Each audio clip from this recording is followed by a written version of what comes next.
আসসালামু আলাইকুম। তো আজকে আমি নিয়ে আসলাম নতুন একটি রান্নার ব্লগ। তো আমি এখানে বানাবো হলো বাদাম ভর্তা। বাদাম ভর্তার জন্য আমি এখানে পেঁয়াজ রসুন একটু ভেজে নিচ্ছি, হালকা একটু ভাজবো। আর এই যে বাদামটা এখানে আমি ভেজে নিয়েছি।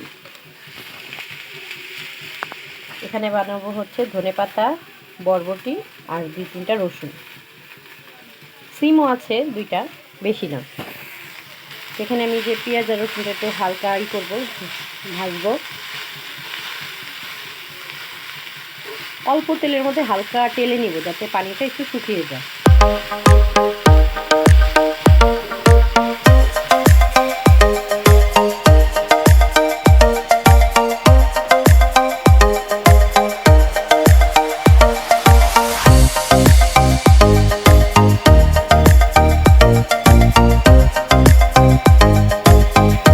কেউ আবার আমার কড়াইটা দেখে বাজে কমেন্ট করবেন না। এই কড়াইটা আমার খুবই পুরানো একটা কড়াই, আমার শাশুড়ির আমলের কড়াই। এটা আমার শাশুড়ির আগের শাশুড়ি, মানে আমার দাদি শাশুড়ির কড়াই।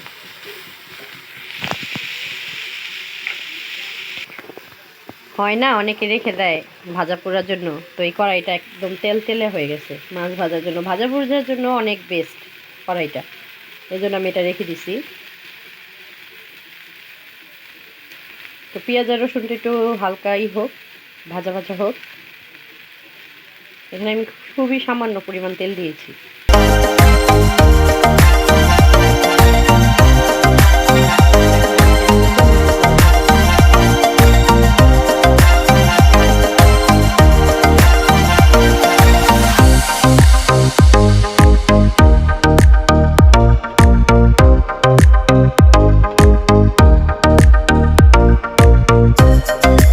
মরিচগুলো যখন মচমচে হয়ে যাবে তখন আমি নামিয়ে ফেলবো।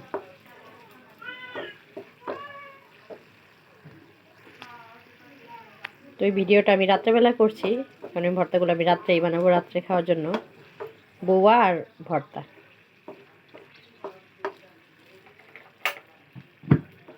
চুলাটা আমি বন্ধ করে দিয়েছি, মচমচে হয়ে যাবে এখন। তো আমি এখন এই মরিচটা ভর্তা বানিয়ে নিব। কাঁচা পেঁয়াজ, রসুন আর শুকনো মরিচ। শুকনো মরিচটা আমি টানি নাই, এটা কাঁচাই। এটার সাথে আমি আবার একটু ধনিয়া পাতাও মিক্স করব, বিলাতি ধনিয়া পাতা, তাহলে ফ্লেভারটা খুব সুন্দর আসে। তো ভর্তাটা আমি বানিয়ে নিই। তো আমার মরিচটা ডলা দেওয়া হয়ে গেছে। এই পর্যায়ে আমি এখন দিয়ে দেবো ধনে পাতাগুলো। তো ধনে পাতাগুলো আমি এখন ডলা দিয়ে নিই। তো হয়ে গেল আমার এই যে ধনে পাতা, শুকনা মরিচ, পেঁয়াজ, রসুন, কাঁচা ভর্তা। তো এই ভর্তাটা এত টেস্ট, যাদের মুখে রুচি না থাকবে তাদের জন্য এই ভর্তাটা অনেক বেস্ট। আর যারা ঝাল প্রেমিক তাদের জন্য তো কোনো কথাই নেই। আপনারাও বানিয়ে খাবেন এভাবে এই ভর্তাটা, দেখবেন খুবই মজা লাগে। তো আমি এখন বাটবো এই যে রসুন আর এইগুলা পেঁয়াজগুলা। রসুন, পেঁয়াজ আর মরিচটা আগে ডলা দিয়ে নিব, তারপর আমি এই যে সিম, বরবটি আর এই যে ধনে পাতা যে ভেজে নিয়েছি সেগুলো বেটে নিব। তো চলুন আমি এগুলো বেটে নিই। তো এখানে আমার ভাজা পেঁয়াজ রসুনগুলো ডলা দেওয়া হয়ে গেছে। এখন এগুলো ডলা দিয়ে দিব, সিম, বরবটি, ধনে পাতা।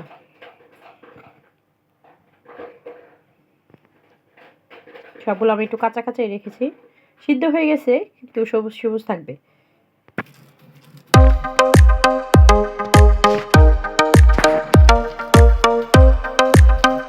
তো ভর্তাগুলো আমি এই যে বেটে নিচ্ছি।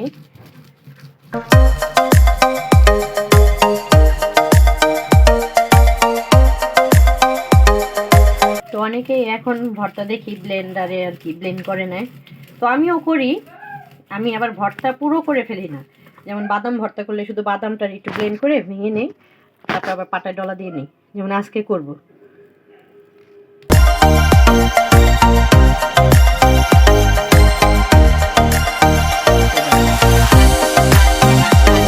ভর্তা হয়ে গেছে, এটাকে আমি এখন উঠিয়ে রাখবো প্লেটে। তো এই যে বাদাম ভর্তার জন্য আমি বাদামটা ব্লেন্ড করে নিছি। বাদামটা আমি এখন ডলা দিয়ে দিব। আর এই যে সাথে বাদাম ভর্তার জন্য পেঁয়াজ, রসুন আর শুকনো মরিচ।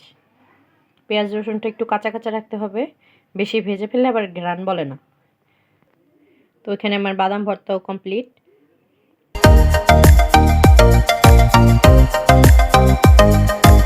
তো ভর্তাটা বানাতে বানাতে আমি আমার শাশুড়ি আম্মুকে অনেক ধন্যবাদ জানিয়ে দিচ্ছি, কারণ এই ভর্তাগুলো আমি ওনার কাছ থেকেই শিখেছি।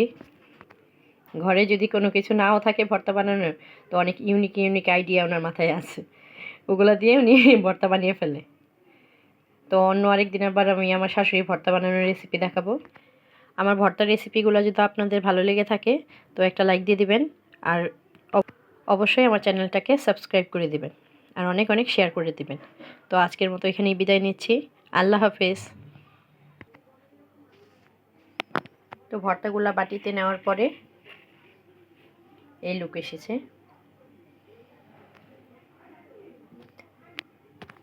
আর ভিডিওর মাধ্যমে আমি আমার বড় ননাস এবং ছোট ননদকে অনেক অনেক ধন্যবাদ জানাচ্ছি, এত কষ্ট করে আমাদের জন্য এই কেক আর বার্গারগুলো পাঠানোর জন্য। আমার শাশুড়ি ঢাকা ছিল, তো ঢাকা থেকে আসার সময় আমার ননদ আর ননদ সেগুলো বানিয়ে দিয়েছে। তোমাদের অসংখ্য ধন্যবাদ, শ্রদ্ধেয় বড় আপু এবং শ্রদ্ধেয় ছোট আপু, ধন্যবাদ।